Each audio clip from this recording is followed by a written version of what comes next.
Bismillahirrahmanirrahim. Assalamualaikum warahmatullahi wabarakatuh. Alhamdulillahi wa kafa. Wassalatu wassalamu ala rasulillahil mustafa. Wa ala alihi wa ashabihi ahli tuqa wal wafa. Subhanaka la ilma lana illa ma'allamtana innaka antal alimul hakim. Rabbi israhli sadri wa yassirli amri. Wahlul uqadatam min lisani yafqahu qawli. Alhamdulillah, segala puji hanya milik Allah Rabbi, dan kepada baginda Nabi kita Muhammad sallallahu alaihi wasallam berselawat.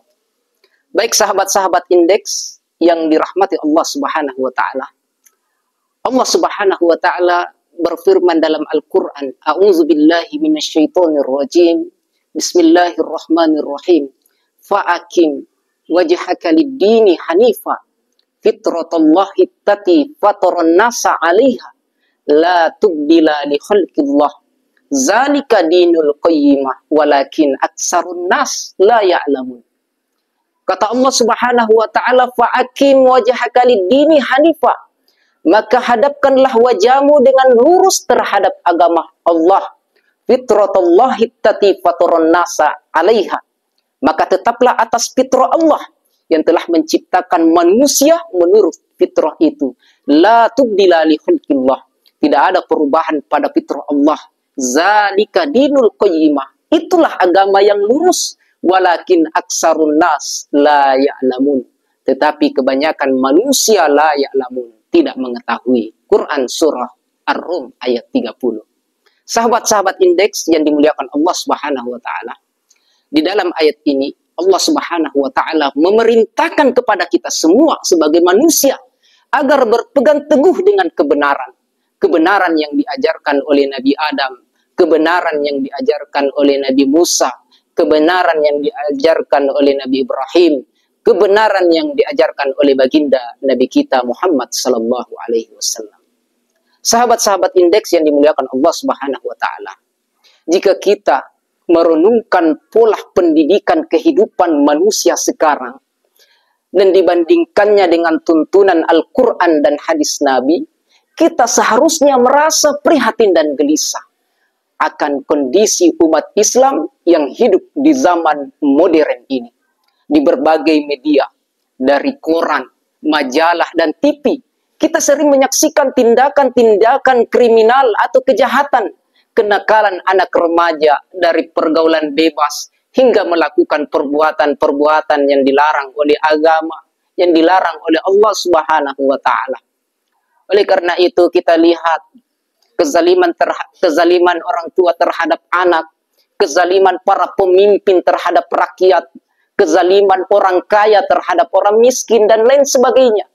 Oleh karena itu perilaku ini sering kita temukan dalam kehidupan kita sehari-hari. Apa penyebabnya? Faktor utama yang menyebabkan terjadinya peristiwa seperti ini, karena manusia telah meninggalkan kebenaran-kebenaran yang diajarkan oleh Rasulullah Sallallahu Alaihi Wasallam dan cenderung mengikuti ajakan setan, sehingga masyarakat tidak menemukan ketenangan, kedamaian hidup dalam dirinya, keluarganya, masyarakat dan bangsa. Masyarakat cenderung mempertuhankan hawa nafsunya dengan mengejar jabatan, harta, wanita, dan kesenangan-kesenangan dunia lainnya. Sahabat-sahabat indeks yang dimuliakan Allah Subhanahu wa taala, marilah kita kembali mengingat kisah sekelompok pemuda yang termaktub di dalam Al-Quran dan juga namanya tertulis dalam Al-Quran, yaitu pemuda Ashabul Kahfi. Sekelompok pemuda yang beriman kepada Allah Subhanahu wa taala, yang terasing dari masyarakat, yang bergelimang dengan kemusyrikan, kemaksiatan dan kejahatan. Mereka telah berusaha mengajak umatnya agar kembali ke jalan yang benar, jalan yang diridhoi, jalan yang lurus, yaitu agama Islam. Namun masyarakat pada waktu itu memusuhinya dan mengicilkannya, sehingga pemuda ini melarikan diri ke dalam gua yang sunyi. Kemudian Allah Subhanahu wa taala menidurkan mereka selama 300 tahun lebih lamanya. Sahabat-sahabat indeks yang dimuliakan Allah Subhanahu wa taala, jika kita melihat kondisi umat sekarang, dan juga kondisi umat di zaman pemuda Ashabul Kahfi itu memiliki persamaan dalam banyak hal. Kemusyrikan, kejahatan, kebodohan, sikap keras kepala yang terjadi di zaman pemuda Ashabul Kahfi dan juga pada zaman saat ini. Walaupun perbuatan itu berbeda bentuk dan cara, namun hakikatnya adalah sama. Oleh karena itu, sahabat-sahabat indeks yang dimuliakan Allah Subhanahu wa taala, marilah kita mengikuti jejak pemuda Ashabul Kahfi dengan cara menuntut ilmu. Semoga bermanfaat pada kegiatan ini, pada kultum kali ini. Wa aqulu lakum wassalamualaikum warahmatullahi wabarakatuh.